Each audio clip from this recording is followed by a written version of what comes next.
Jaya Radha Madhava Kunja Bihari.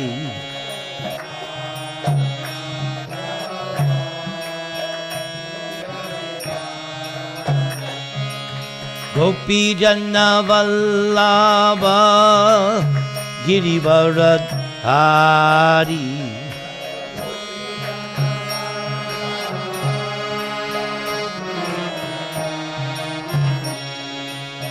Yashodanandana Brajajana Ranjana.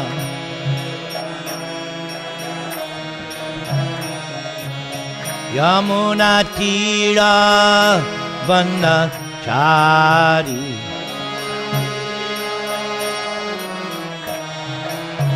Yamuna Tira Vanachari.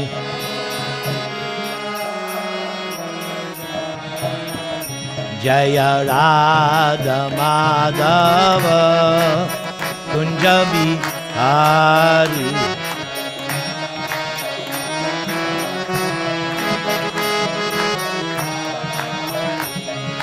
Gopi Janna Vallabha Girivaradhari.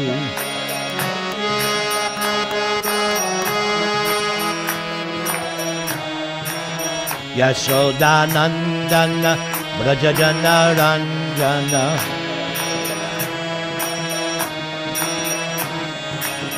Yamuna Tira Vanachari.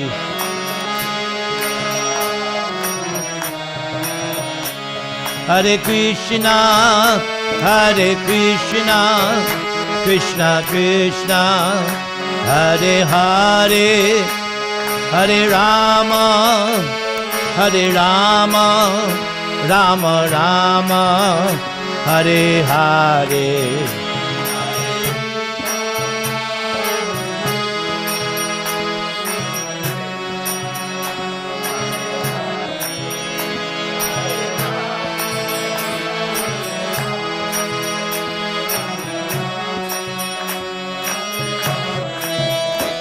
Hare Krishna, Hare Krishna, Krishna Krishna, Hare Hare, Hare Rama, Hare Rama, Rama Rama, Hare Hare.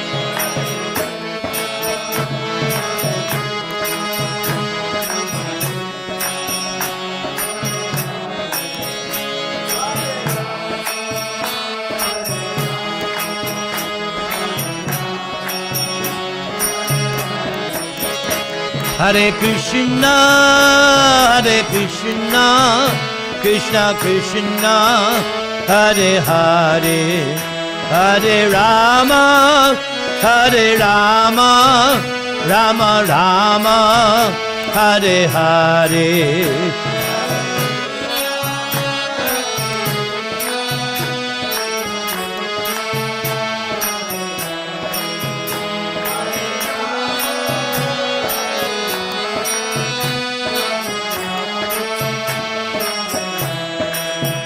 Hare Krishna, Hare Krishna, Krishna Krishna, Hare Hare, Hare Rama, Hare Rama, Rama Rama, Hare Hare.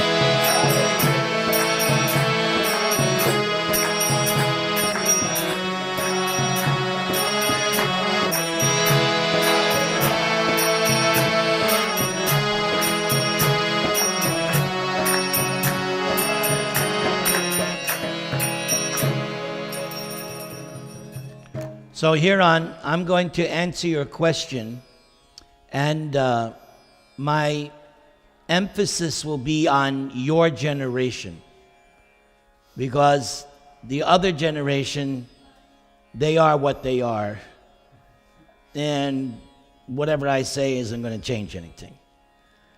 But your generation, you're at the crossroads of your life, because soon you will be independent. in so many different ways. It's happening little by little by little. Independence. Independence is there because Krishna says to Arjuna, I've told you everything. Now you decide. Yatechyasi tata kuru. As you like, you do. That is what human life is all about. Human life is a series of decisions and choices. And those decisions and choices you make affect this life and lives to come. So one must know what is right and what is wrong. One should not be lazy and think it doesn't matter. No. Bhagavad Gita teaches us what is right and what is wrong. And even Krishna himself in the 16th chapter says, that's the nature of a demon. A demon is someone who does not know what he's supposed to do and what he's not supposed to do. Both things are there. Things that you should do and things you should not do. So to learn that, Krishna says, Shastra Vidhi. You have to read the scriptures. And you and all of my students, you have learned for the past so many years. It's all there in the Bhagavad Gita, what to do and what not to do. Therefore, one should read Bhagavad Gita every day so that one knows what is right and what is wrong. Because ignorance is no excuse. The laws of nature are blind. They don't take into consideration, oh, you didn't know. If a child touches fire, it gets burnt. The fire does not consider, oh, it's a child. No. The laws of nature are cold, they're blind. They act. Whether you do things knowingly or unknowingly, the reaction is there. Right now, your generation still pretty much under the protection of parents. But that will change. And then you'll become parents. And how you act, your children will follow your example. Just like in your life. You are the way you are because of your mother and father. That's why you are such a wonderful, nice 20-year-old man. Because you had good example of your parents. And they're still. But you owe so much to them. Just because they are who they are. So keep that in mind. Someday you will have a Mrs. Patel in your life. Yes. And how you two interact and how you two behave, your little Huron is going to see how you act and you be surprised. So, please follow and study the teachings of Bhagavad Gita. Not that, oh, I read it already, I read it once. No. This is something that needs to be read on a daily basis so that the mind becomes strong. Yes, I know what is right, I know what is wrong. The next thing, I have to decide, one has to decide what kind of a person I'm going to be. For the householders, there are two, Grihastha and Grihamedhi. Both of them live with wife, children in a house, but their mentality is different. A Grihamedhi doesn't want any restrictions. A Grihamedhi simply wants to live and enjoy the senses. That's all the Grihamedi. I know many such Grihamedis. I've met them all throughout my life. Whether it's here, in Santiago, anywhere I've gone, there are Grihamedis. They don't care for what Bhagavad Gita says. They don't care what Krishna says. They want to do what their senses are dictating. That's the Grihamedi. If it feels good, I do it. I do it because my body, mind, and senses are urging me to do this thing. But the Grihamedi meets with so much suffering in the life. Why? Because of those laws of nature. The laws of nature are given by God. And it's a science. It's a machine. If I violate the laws of nature, the laws of God, I must suffer. If I touch the fire, I must get burned. I have one song that I sing. Don't play with Maya, because you're playing with fire. Playing with Maya is like playing with that candle. If you're not careful, you will get burned. The Grihamedi likes to play with Maya. The Grihamedi thinks, I can exploit, I can manipulate, I can control Maya. But that's not the way it works. Maya controls the Grihamedi. Ravan, Kamsa, Hiranyakashipu. I was going to say somebody, but my wife said don't do that anymore.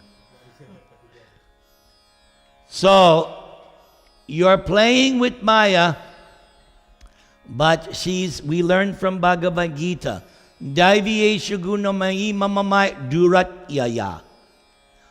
Insurmountable.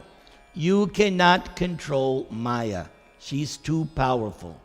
You want to play with Maya, you will get burnt. There's axiomatic truth. That's why for a person who wants to be a grihasta, that's the opposite of a grihamedi. A grihasta also lives in a house with a wife, with children, family members, but they live according to the directions of Bhagavad Gita. And because they follow Krishna's instructions, they don't get burnt. They also, did you not enjoy today? Yes, did you enjoy? Yes. Right. There's enjoyment. But one has to learn the art how to enjoy, and that is taught in Bhagavad Gita. Now I will give you my personal key to the kingdom of success. Just like you drive your car, you need a key. With that key, you turn the car, you drive. So I have found the key to the highway of life. What's the key?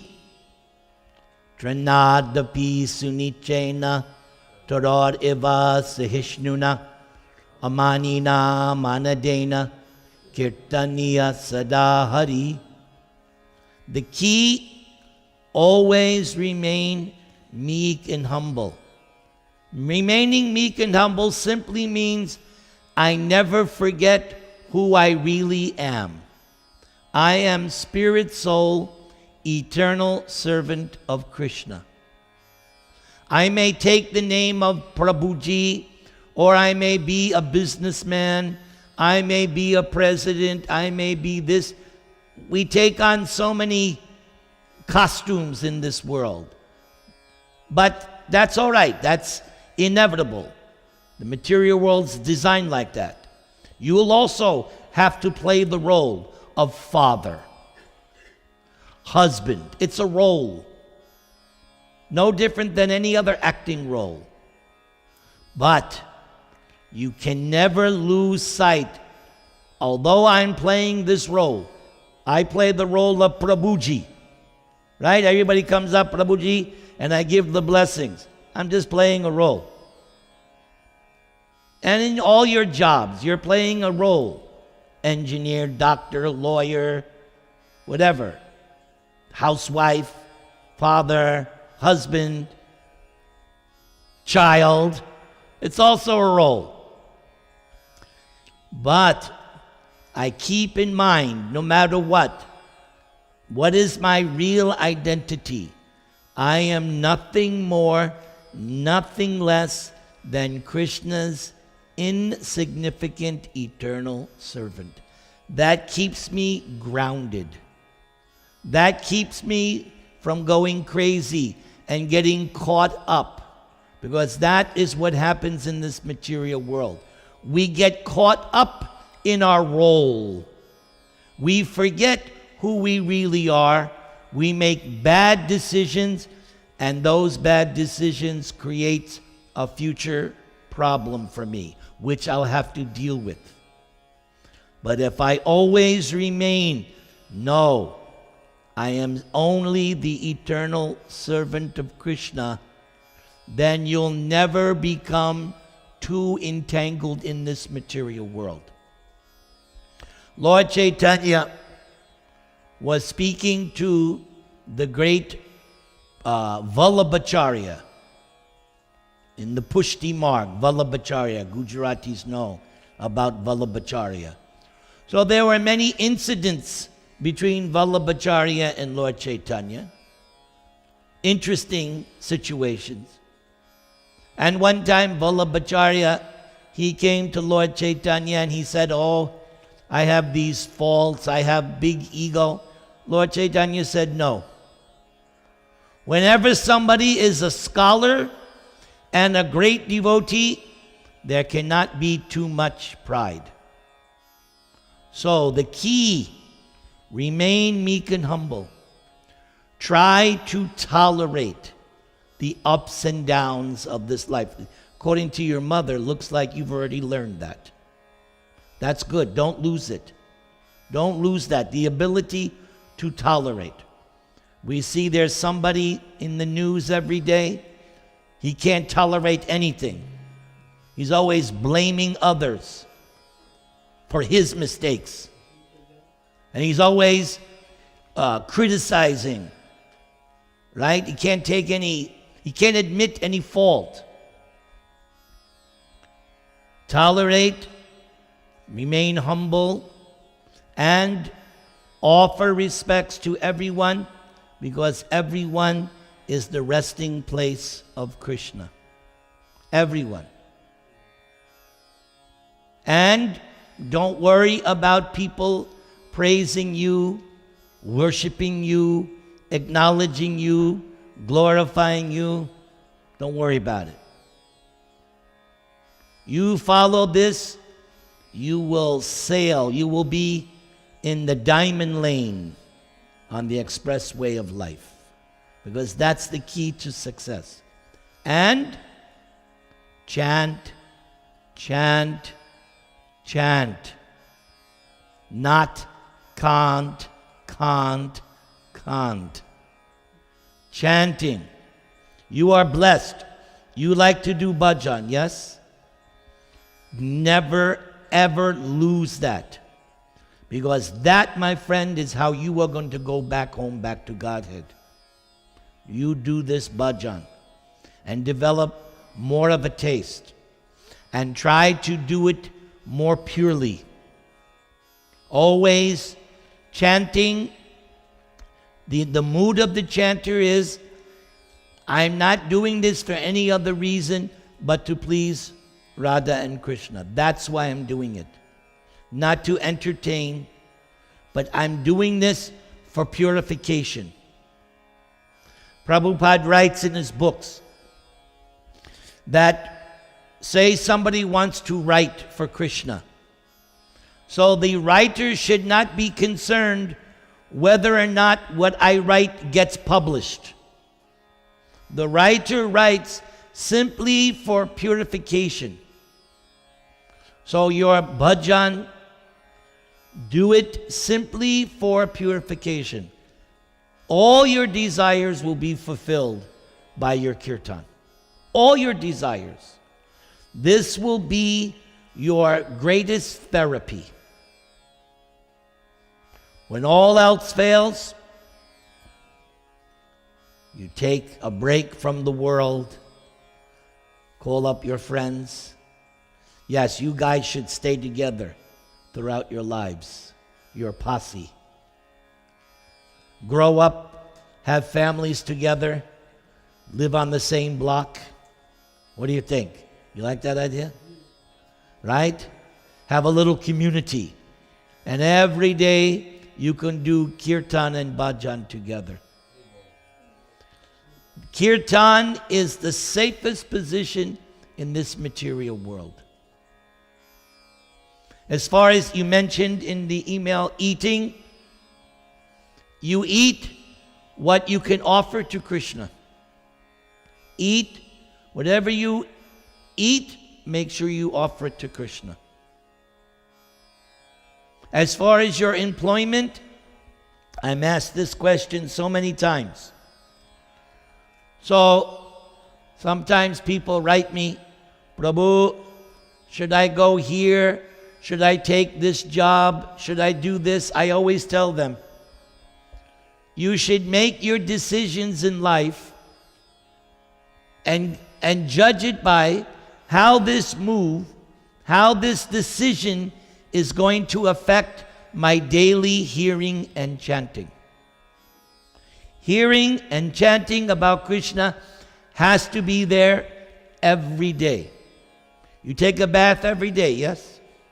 You like to eat every day, yes? So similarly, you have to hear and chant every day. So, if I'm taking this job or that job, I'm going to do this, I'm going to do that, I always ask myself, how is this decision, how is this move going to affect my hearing and chanting? If taking the bigger job for the higher pay means that I'm not going to do any chanting, don't take that job. Because that has happened many times to many people. Because why? They wanted to play with Maya. Maya said, oh, you don't have to chant. You don't have to do that. Here's this big, cushy job, 6 figures. Go for it. They gave up the chanting and they got burned by Maya. So whatever decisions you make sure it does not interfere with your daily dosage of hearing and chanting. Okay? Hopefully, I pray to Krishna that you become serious, not just in kirtan, but with japamala. Because there's a new tendency now. Oh, Prabhu, I don't have to do japamala, I just do kirtan. You got to do japamala. So, hearing and chanting has to become the focus of my life. It has to become a priority. I'm now, next month, I'll be 67. So when you get to be my age, your priority is health, health, health, health, health. But there's material health and there's spiritual health. Not just material health. Yes, I'm taking the medications, I'm doing this, I'm doing that, but there's also my spiritual health. My japa, my kirtan, and my reading every day. Every day. I'm looking at you every day. Has to be there. Then, what else can we say about this? If you just simply remain focused on hearing and chanting every day, all your answers will come. I have so much practical experience of this. I wake up in the morning, there's some problem on my mind. Something's bugging me. I don't know what to do. Should I do this? Should I do... But luckily, I've learned the secret. Sit down, chant, read, and before long, I get a text message from Krishna in my heart. The text message, oh, it was easier than I thought. But that comes from sincere hearing and chanting. Lastly, see, I only went 26 minutes, see? Lastly, don't lose contact with me. Keep me there. You need something? Are you on Facebook Messenger? If you need something, I'm here for you, and it goes for all you guys. I'm just a phone call away. I'm just an email away. I'm just a text message away. Even if all it says is help, I'll be there for you. For the rest of my life, I'm there for you. Because the Garmalkar boys, I've been with you before you were born. Yeah. You are Namahat babies. You too. You two were born out of Namahat. Yes. You're my kids. Now behave yourselves. Hear and chant. You need something? I'll do whatever I can to help you. I promised that to Rupal long time ago. And she takes advantage. I have so many people like that. So I'm giving that to you. You need something? Except money. I'm not going to... But other than that, okay, you need something, advice, consultation, a shoulder to cry on, I'm there for you throughout as long as I live. So pray that I live a long time. What your mother said was excellent about association. And promise me this. Rupal did this last year. When you have your house, you invite me for Namahat. Rupal brought me all the way to Denver, Colorado. She fulfilled her promise. Because she used to always tell me, Prabhuji, when I get married, you're going to do Namahat. And she brought me to Colorado. Last year we did Namahat in her house. So 1, 2, 3, 4, 5. I see 6 Namahats in the future. Okay? Let's all chant the Maha Mantra, everybody.